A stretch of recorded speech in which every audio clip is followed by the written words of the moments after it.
they were kind of appalled when I mentioned that the bourbon drinkers or the American palate is looking for high proof and a lot of wood. But what's their aesthetic? Their aesthetic is mostly like they cater toward terroir. They want us to taste the grapes that they're growing, their vineyards. Yeah. You know, the difficulty I see and that I'm always constantly trying to overcome is that wine people understand terroir. Right. It's really difficult to explain to a bourbon drinker why terroir is important. Yeah. You know, and ultimately that's why I feel that Armagnac is the gateway to cognac. Yeah. Because bourbon is just, the prices on bourbon right now are insane.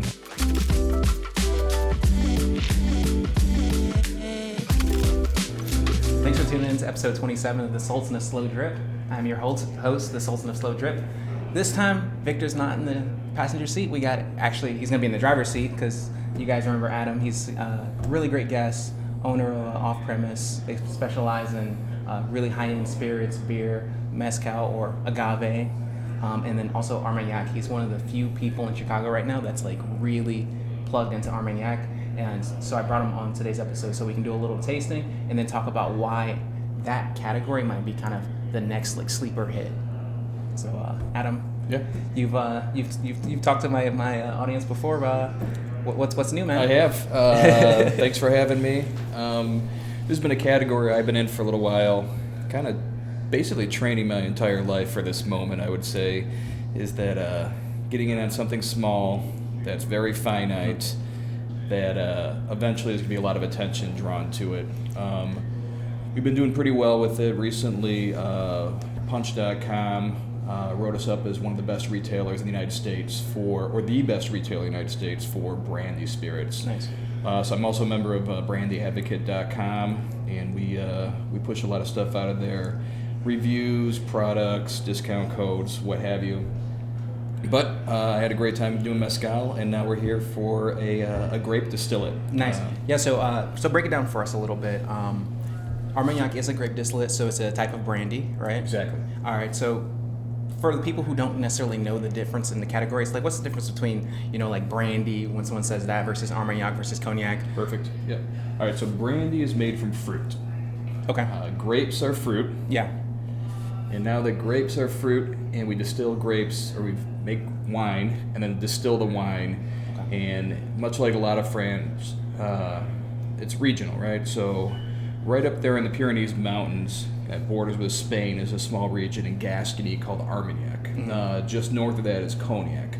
Cognac definitely got a lot of its attention because they had access to ports, and the consumer grabbed on that a lot quicker than Armagnac. Armagnac is a bit more rustic. Imagine it as the kind of the bourbon of France, right? Like in some cases it could be delicate, but it does double distillation on these stills that are on tractors. So when you get there, you eat your food, you hang around the still, warm up, and you distill brandy. And the Armagnac gets rolled into basements and forgotten about for, in some cases, 30, 40 years, and it's only now that we're starting to grab a hold of these casks with a special thanks to a lot of negociants, particularly La Encantada. A little bulletproof vest there. Yeah, this is my mom's subtle way of letting me know she hates that I own a liquor store in Chicago. But these guys are actually going out and sourcing barrels in farmlands and then independently bottling them. So we buy entire barrels of Armagnac, and this one specifically for off-premise. That's a 27-year-old Armagnac. Oh, wow. But then Aaron Son or Lebaron, these guys are growers themselves and only produce their own stuff. So it's almost considered like a farmer's retirement because they've been doing a lot of the other things, right? Wine and livestock and truffles and foie gras. And they just happen to grow grapes. Nobody was buying at the time, and they roll them in there. That's why we're getting these hyper-age statements on a lot of these Armagnacs, which is really difficult to find in the bourbon area. And increasingly more so in the cognac area. But the problem is there's only a little bit of it, and it's going to disappear quickly. It's going to disappear, yeah. So question, is there any difference between the kind of production methods of Armagnac and cognac?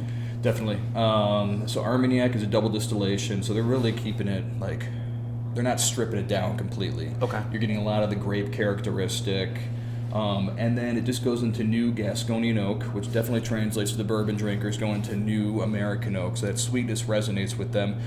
Cognac, you're allowed to do multiple distillations in pot still, really kind of refine it. But at the same time is that legally you're allowed to add caramel coloring and syrup. Gotcha. Right, and to sweeten it up a bit more. And then recently Cognac's kind of become a victim of its own success, just being so popular and getting like mass produced. And people are actually looking away from Cognac, away from bourbon, into Armagnac. Okay, gotcha. But in my opinion, Armagnac is the gateway for bourbon drinkers to get to Cognac. Gotcha. Because once you start getting into Cognac, we'll do another podcast on that one. We'll do that in the castle, like a Scottish castle I'd or something. Love to. Yeah. And then is that fermentation done? Is that a native yeast fermentation? How is that? Most Mostly? cases, yeah. I mean, all these these growers have been around for centuries in some cases. So the ambient yeast inside there is, is actually, it's part of the process. Okay. Right. Very rarely are you seeing commercial yeast being used in old world vineyards. Gotcha. So yeah, let's get our hands wet. So where do you want to start? This is not technically Armagnac. I brought this one because Nikolai Palazzi out of PM Spirits is doing something really smart with La Encantada. So this is actually called the Grape Brandy because it would be Armagnac had it been put into new Limousine oak. This one was actually put into old Weller bourbon barrels. Okay. So you can see that he's trying to draw people in to the bourbon guys into Armagnac and cross those streams there. But help yourself here. Okay, cool. And then with that name designation, so the cognac designation has to be actually produced in Cognac, right? In Cognac, exactly. How about Armagnac? Is that Armagnac the is same produced in thing? the Armagnac region, Gotcha. exactly. Okay. I was down there a few weeks ago for the weekend, and it's, if you could imagine, rural Wisconsin. Yeah. And my dad. So nobody wants to tell you anything. Nobody wants to talk to you. Nobody will tell you where the barrels came from. Super secretive.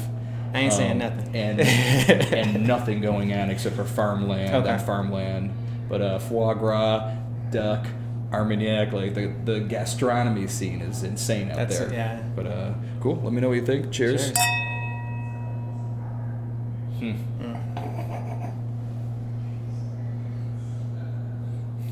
Justin pouring the big pours for, my bad. for lunchtime here. Yeah, sorry. Yeah.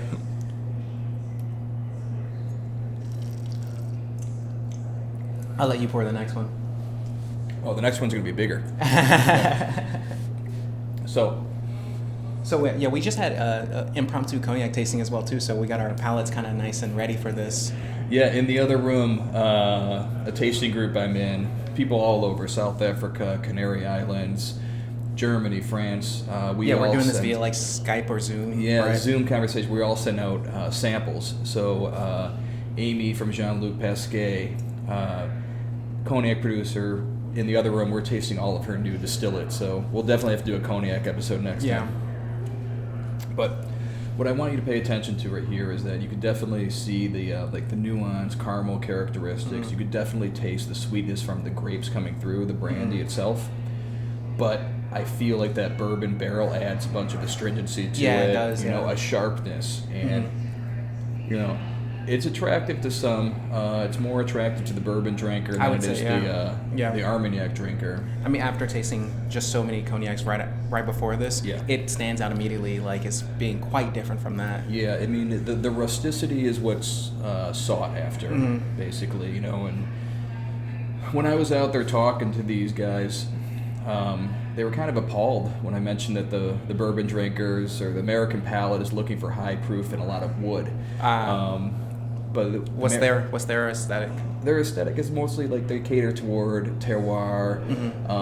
They want us to taste the grapes that they're growing, their vineyards. Yeah. You know, the difficulty I see and that I'm always constantly trying to overcome is that wine people understand terroir. Right. It's really difficult to explain to a bourbon drinker why terroir is important. Yeah.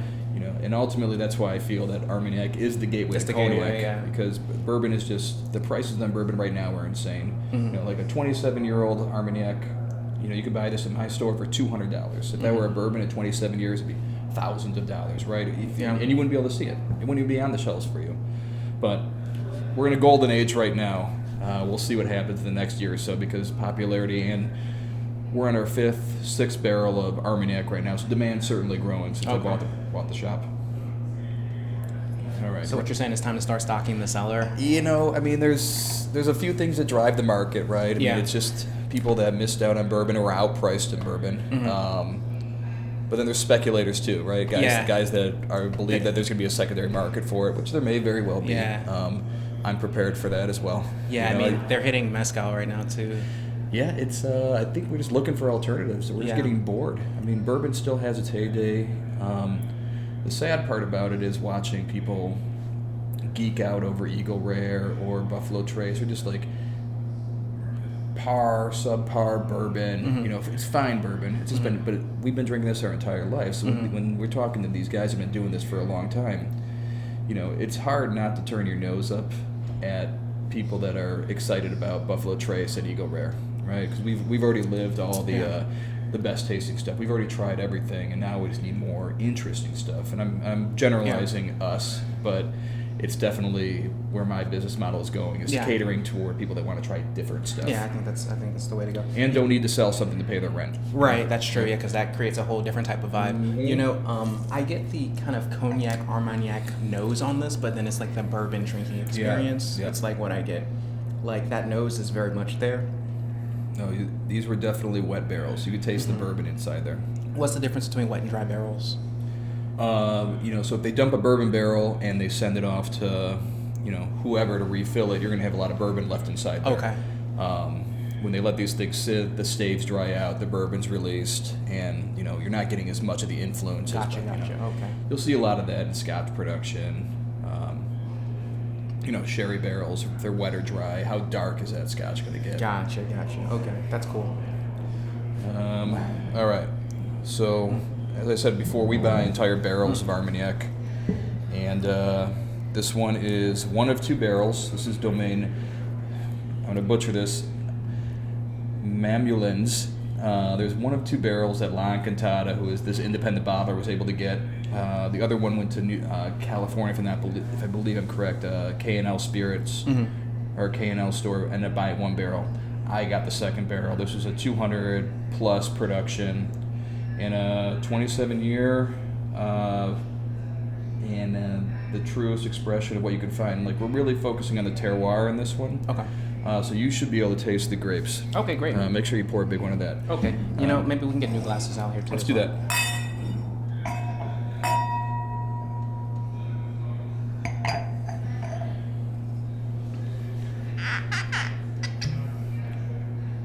So we spent the weekend, or I spent the weekend out in Gascony visiting La Encantada for their anniversary party.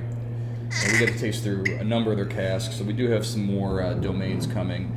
But a lot of these guys are under NDA because a lot of these domains they're sourcing from have people living on there, and they just don't want nerds like us running up and knocking on the door and asking if we could taste their barrels. Yeah. So that actually adds to the secrecy that we see. Of course it does, yeah. I mean, that brings it premium in and of itself, right? Yeah. That hue is so gorgeous, too. Yeah. Man, it's just like this beautiful deep honey. Yeah, golden. Yeah. And I want to say this barrel started off in new oak and then went into second use oak. See, this already is like right up my alley, just off the nose. Like, oh yeah, the proof is there too. I think we're sitting at, what are we at here? 50.8, right? I mean, generally I find that Armagnac expresses itself best around the 40 to 43%. But the goal is to get the bourbon drinkers into the category. So I hear you. High proof, a lot of oak. So would you ever recommend having this over rocks, or how would you, or just... You know, drink it how you want. I drink it neat, but I've had some very good cocktails with expensive Armagnac. Of course, you know, I mean... some nice old fashions for sure. I mean, one of my good buddies says you should use the best spirits that you can in cocktails because it's going to make a better cocktail. I agree. It's if you haven't noticed by now, I'm not a purist. Yeah. Like, I don't fall into the dogma of how to drink. If you could afford it, drink it. Yep. Amen.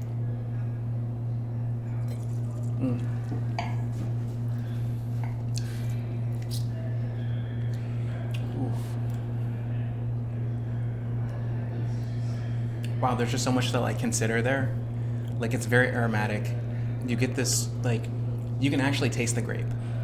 Oh yeah. Like the grape flavor itself is just intact still. Yeah, there's a certain characteristic that takes over, and it has a progression. The term is called rancio. Okay. Madeira is a rancio, but a lot of that talks about like how the wood and the oxygen play on the spirit. What you'll certainly notice in the next one here is like once you start getting over 20 years, that mushroom quality that it starts off at starts turning into like these tropical, bright, pineapple-y flavors, which is something you wouldn't expect out of grapes, right? But it's this funny interaction that happens. Is that the product of like the yeast or? You know, a lot of the wood.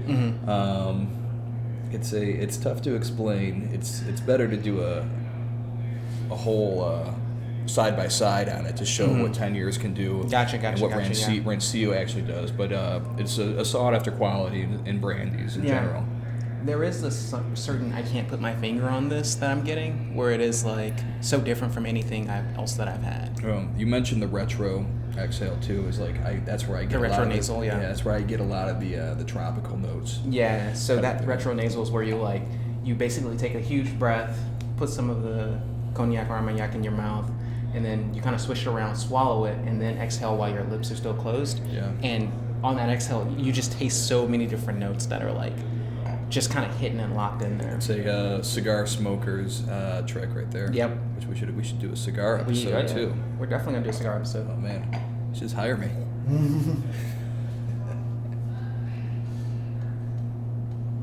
How many subscribers you guys at now? You know, I don't even count, but it's over 100. So there we go. yeah, All right. yeah, like 116, I guess. What's Yeah, up? make sure in the back 117. there. 117. Yeah.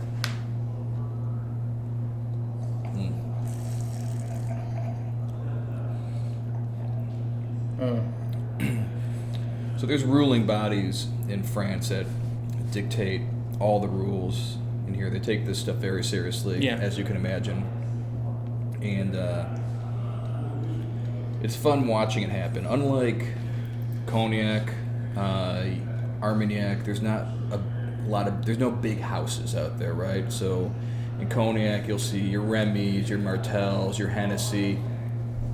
And what they do is they basically pay farmers for their grapes, right? And these farmers will live very, very good lives. You know, like you sell your grapes and then you go hunting and fishing for the rest of the year, right? Like, and you see less of that in Armagnac because there's no big houses out there. This has always been considered a farmer spirit.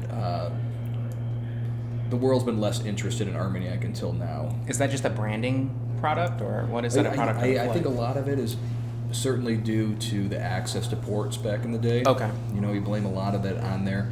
Plus, it was so that desire never grew on the world stage, right? And right now, this is why this spirit's important to me, because it's going to disappear quickly. Like, these guys are only laying down 1 barrel, 2 barrels a year, right? Yeah. They're not these huge production machines you see in cognac.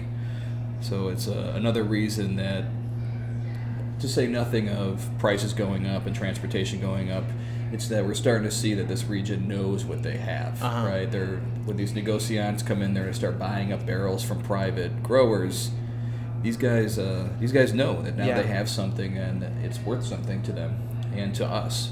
And it's just really a fact that there's not a lot of education on it, and people who know, like our friends next door, like they have no problem spending $200 on a bottle. But I bought a bottle for $700 the other day, but it was 1964. Okay. Right? And so that stuff's still out there to be had, and that was one of the best things I ever tasted. So that almost seems like it's the play on the play, where it's like, okay, Armagnac itself is a play, but then getting the stuff that's like 60 years old, right? That's like the play on top of that play, because that's going to be the real restricted market. It's they just don't have any. Yeah, exactly. That's the thing. It's like the supply is pretty much already kind of known. Yeah. So, someone's not gonna just hit the market with a bunch of it like out of nowhere. Well, then the next producer I want to show you he's by far my favorite house out there, and he has two. He has Aaron Son and Lebaron. So Aaron Son uses all of the varietals of grapes, and I can't quote them all right now, but we have some Colombard, Uni Blanc, Folie Blanche, Baco. Baco is kind of a controversial grape just because of its hardiness, and they started using this to offset the Phylexera, which was that mite that was in the vines that decimated European wine growing for a long time. But in 2000, they banned Baco. So we had a lot of these guys that ripped up all their plants and started planting other things. But then cognac producers and Armagnac producers started lobbying to get Baco reinstated. So Baco's been this weird grape that has a lot of structure, could stand up to a lot of wood, but there's a certain point after 2000 where it disappeared. Are they hybridizing these at all too? None of that's going on right now. It is just, these are the grapes. Because we have the same conversation in coffee going too. Oh, I believe it. I believe it. It's with coffee leaf rust. I mean, it is more of just when there's some transparency, it just only leads to authenticity, and that's where you have to, say what you will about the French government, but at least that that you're drinking the best thing in the glass and what it is. Coffee and rum. There's so much smoke and mirrors in there. You don't know what's really going on. We need a ruling body, but so Aaron's son also owns Lebaron. My favorite producer. This gentleman owns one chateau, and then down the block is his castle. Moat, everything. Nice. His grandfather bought it on a teacher's salary back in the 1940s, and he's doing all single barrel stuff over there. But what's special about Aaron's Son is Aaron's Son uses all 8 varietals. And don't quote me on that, but I believe there's 8 of the grapes that you could use for Armagnac. And notice the color on this one. Much more deep. Yeah, it spent a lot more time inside barrel. Compared to like wine grapes, are these like a higher sugar content grape, or like what's the kind of? A lot of these grapes you're not gonna want to drink as wine. Folie Blanche I see once in a while.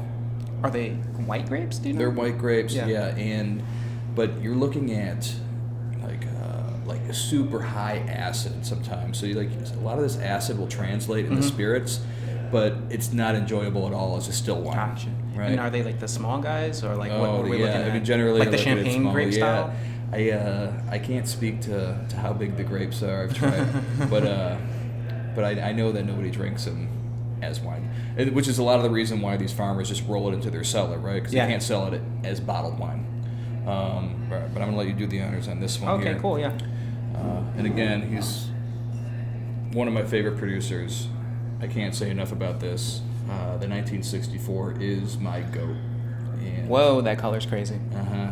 I feel like all it takes is something like Action Bronson to start drinking Armagnac like publicly, and then next thing you know, everyone's like, oh yeah, on the Armagnac train. I hope he doesn't. Because yeah, me too. I need to get more allocation, shore up a lot more before it goes that way. Like, I already deal a little bit in the natural wine industry, and he carries his own gravity. He says something, we sell out, no doubt. I was gonna say that's not a fat joke, is it? No, I'm joking. Damn. God, I love this. Holy smokes. I currently have more of this 20-year available right now. We were able to bring 21 bottles into Illinois. What? So I think I have 7 left next week. Not sure when this is airing, but they'll most likely be gone. But pay attention to this. I'm getting so much spearmint on the nose right now, and it's almost like it's like a Madeira, like with spearmint. Yeah, it's reduced. It's super concentrated, and that's actually something we should talk about too. Is the if you note on this Lancatata right here, it says cellar, wet cellar, or dry cellar. Yeah, wet. Yeah. Yeah. So wet cellar is what they generally tend to do. And it's all humidity, right? Is the proof is going to go up in a wet cellar. If you move it to a dry cellar, the proof is going to go down, all based on the angel share and how it evaporates. The alcohol is interacting with the wood and the environment around them.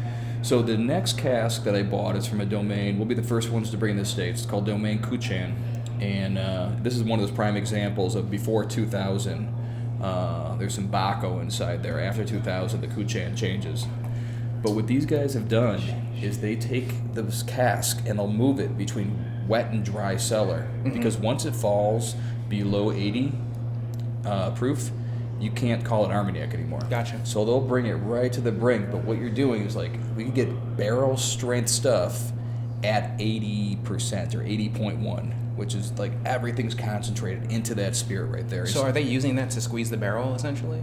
Well, I mean, basically it's just how the humidity interacts with the angel share. But when you see an 80 proof spirit, generally you know that they've been watering it down, right? In this case, it's done completely naturally. Naturally, yeah. Yeah, so That's the crazy. flavor's all concentrated, and we'll do an episode on the Kuchan too.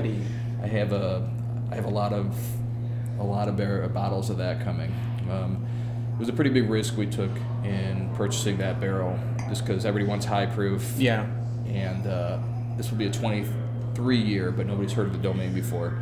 But I'll certainly make sure you get a bottle. It's awesome. Looking forward to that. This is just a crazy nose. Yeah, you get that matterized quality inside there, like raisiny on the nose. Yep. Like really. Yeah, it's like almost like prunes, raisins, like just dry dark fruit. Dry dark fruit for sure. Like, and the color is like really indicative. Like if this is honey, this is like buckwheat honey. Damn, that's intense. It's intense, yeah. It's like, it's drinkable at the same time though. Oh. Like you could mess around and just pound this and not even realize it because it's... I mean, after that initial flavor burst, like the finish never ends on this.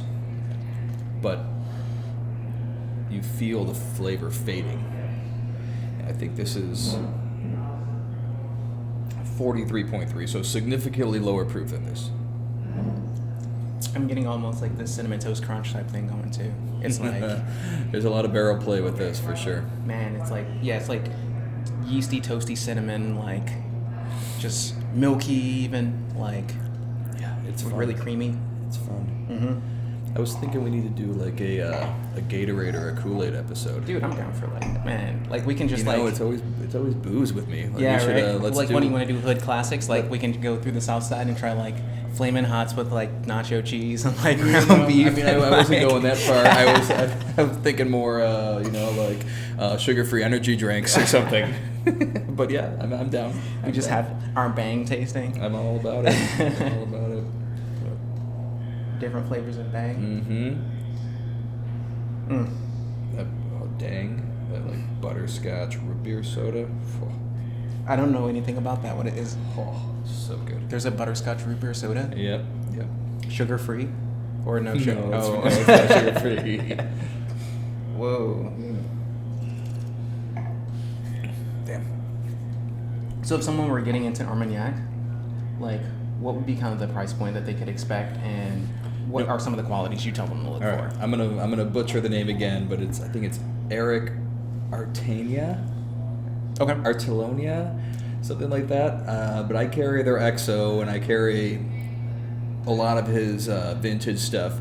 But I suggest always doing that for entry level. I think Doing XO for entry level? Yeah, or at least the Eric Artania. And I spend a lot of time trying to find one that we should certainly carry that will give people an idea of what they can expect when they spend more money. That's the worst part, is making somebody spend $100 or $200 and they dislike it. Yeah. But then if you want to go cheaper, it's a lower quality, more suited for cocktails.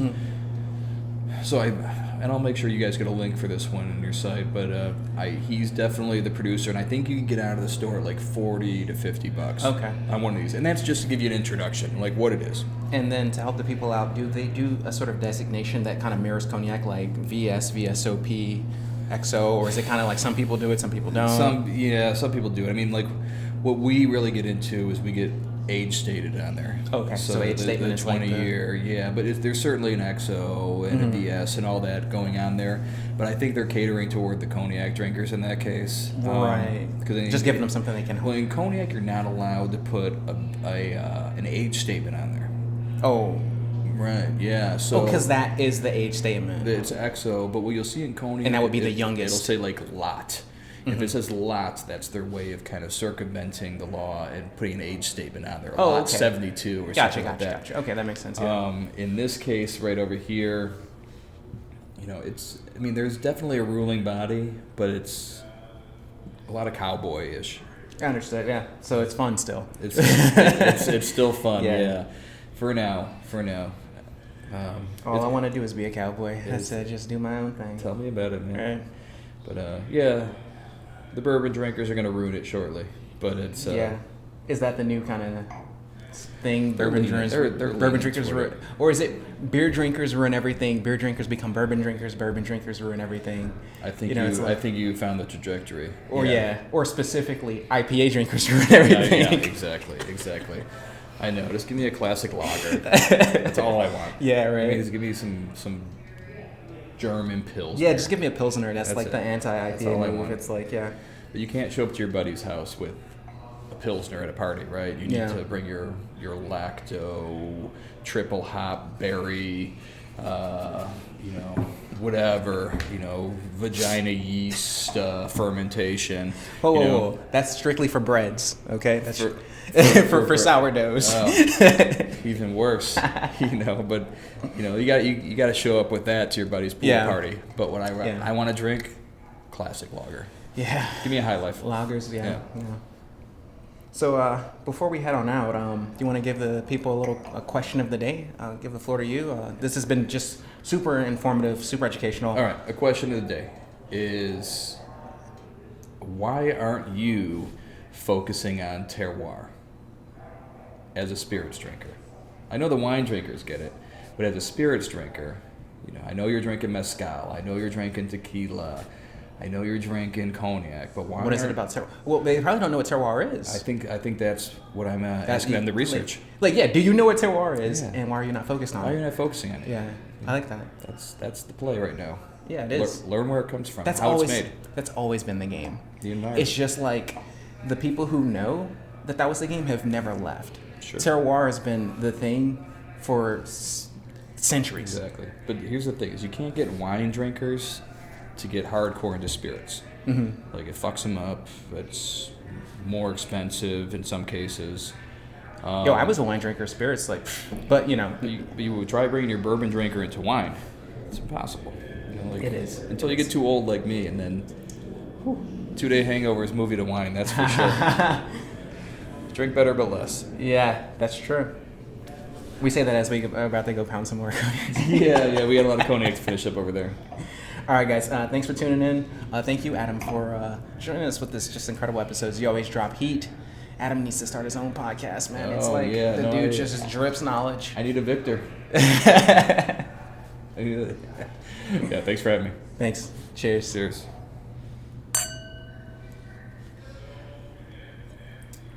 Oh, man, that's great.